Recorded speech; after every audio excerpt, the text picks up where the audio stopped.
Sean Combs beat singer Cassie Ventura on tape, and the LAPD isn't doing anything about it. So let's talk about it. We're currently in the next chapter of a long book that started decades ago, but was only published after singer Cassie sued P Diddy back in November of 2023, alleging that he raped and assaulted her and much, much more. The lawsuit was settled a day later, but P Diddy's troubles weren't going anywhere. He's since been sued multiple times for very, very similar allegations, something I've covered in multiple videos, along with the FBI raid of his homes, plural. That is essentially the Cliff's Notes version of what has happened since Cassie's initial lawsuit months ago, so if you want to know the nitty-gritty details, you'll have to watch my past videos. Now, we are on to the present. A little over a week ago, CNN dropped a report containing surveillance footage from 2016 that appears to show P. Diddy throwing and kicking Cassie in the hallways of LA's since-closed Intercontinental Hotel. Some background context to the video can be found in the allegations in Cassie's lawsuit, where she says specifically, in or around March of 2016, during an FO at the Intercontinental Hotel in Century City, Los Angeles, Mr. Combs became extremely intoxicated and punched Miss Ventura in the face,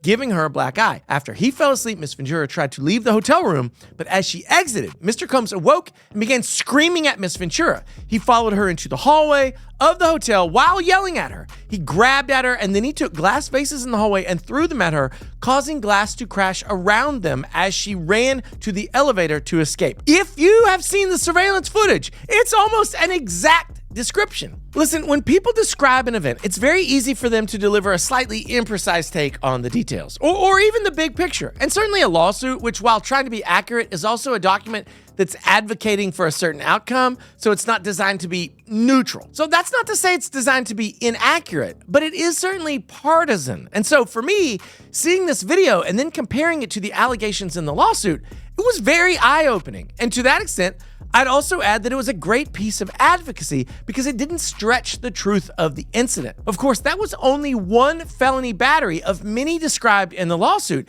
and just because this one was documented by video to be basically verbatim, that doesn't necessarily mean that the rest of the lawsuit is accurate, but it certainly could make you think so. As a counterpoint, if Cassie's lawyers had possession of this video, or if they knew of its existence, then it makes sense for them to be as faithful to the facts and as non-hyperbolic as possible. On the other hand, the claims that Cassie made were confidentially settled the day after the lawsuit was filed, which, as I've already said in previous videos, is a 99.99999999999% admission of the facts of the corpus, if not all the details of the claims made against P. Diddy by P. Diddy himself. This video has circulated social media and traditional media and has sparked well-deserved outrage. It's horrifying. It took on a life of its own despite the rapid resolution of the civil lawsuit. In fact, there's been so much outcry that the county district attorney's office put out a statement on Instagram stating, "We are aware of the video that has been circulating online allegedly depicting Sean Combs assaulting a young woman in Los Angeles.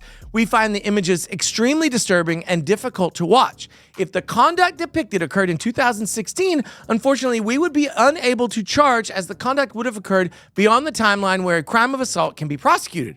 As of today, law enforcement has not presented a case related to the attack depicted in the video against Mr. Combs, but we encourage anyone who has been a victim or a witness to a crime to report it to our law enforcement or reach out to our office for support from our Bureau of Victim Services." So let's break down this prosecutor's statement. Now, the most important line in the entire statement is this: if the conduct depicted occurred in 2016, unfortunately, we would be unable to charge as the conduct would have occurred beyond the timeline where a crime of assault can be prosecuted. I think we all know what a statute of limitations here is on this channel. But let's hit it quickly and then talk about the why. A statute of limitations, which lawyers often call an SOL, which obviously has a double meaning that is surgically spot on, is a written law that says within what time frame claims must be brought in court or otherwise they may be barred. And most of the time we think about SOLs as governing civil claims. But as you can see from this statement, the criminal code has SOLs embedded in it as well, almost always. But if I asked you to name one crime, which in every jurisdiction in the United States does not have an SOL, most of you'd probably land on murder. And you'd be right. But most other crimes, in most jurisdictions, have deadlines for each crime to be charged or indicted, and for good reason. I mean, in civil claims, the legal system wants to mete out justice, and an element of justice is finality, and that's one of the reasons that you aren't allowed to sue someone twice. Part of the justice of the system is closing out the book on a dispute, and SOLs vary from as short as 180 days for things like sex-based or race-based mistreatment or discrimination in an employment context, or up to 5 years for breaches of a written contract. In fact, there actually are some state statutes which allow for up to 7 years for the filing of certain types of claims. But as my PSA for the day, if you think you have a claim, you should race to talk to a lawyer. Don't wait. There are variations for children and people operating under an impairment, but the SOL is almost always ironclad. And if you miss the SOL deadline, then you are SOL. See, the double entendre really does work. Now, lawsuits and criminal charges are won and lost based on evidence, and evidence can be fleeting. Memories fade, stories change, people die, records disappear, videos get deleted. And having a statute of limitations serves the interests of justice not merely by encouraging, but instead compelling claimants to make their claims. And remember, the purpose of the justice system is hypothetically to do justice in individual cases, but that doesn't stand up to as rigorous analysis relative to looking at the whole of the system as a source of general justice. It's not that criminals don't deserve to be prosecuted because some time has passed, or too much time, but they do deserve to have access to potentially exculpatory evidence, and so the system has rules that prosecutors have to abide by. Deadlines. The prosecutor's statement specifically says if the conduct depicted occurred in 2016. But look, what if it didn't? Let's say it happened in 2024. Well, that would be a different case altogether. It wouldn't necessarily be a slam dunk prosecution. I mean, it would be close to a slam dunk, and certainly it would probably be pled out without a fight from the defendant.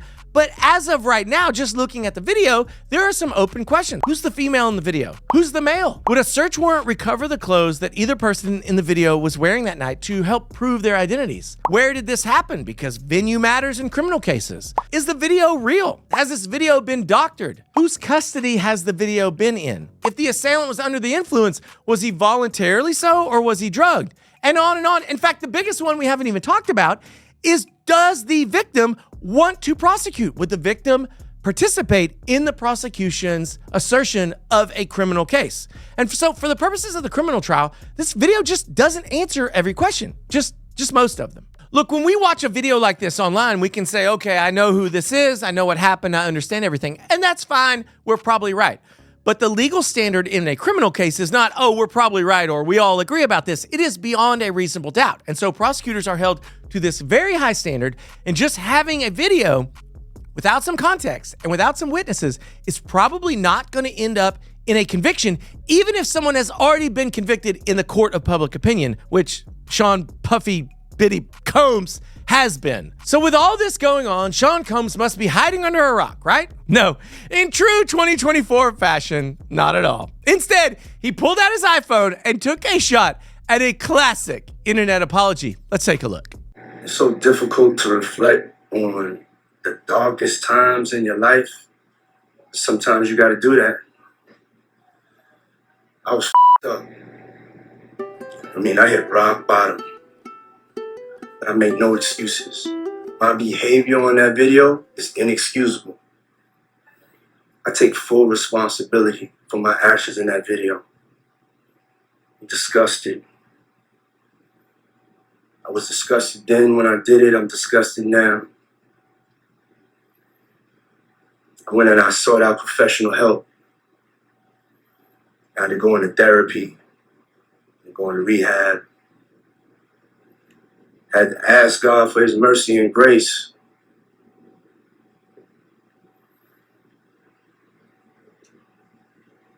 I'm so sorry. But I'm committed to be a better man each and every day. I'm not asking for forgiveness. I'm truly sorry. Okay, what are your thoughts on P Diddy's apology? And how do you feel about an abuser going free over a statute of limitations? Please drop your pro se opinion down below in the comments and let me know what you think. And since the P Diddy news just keeps coming, make sure that you smash that subscribe button to keep getting my phenomenal legal insights.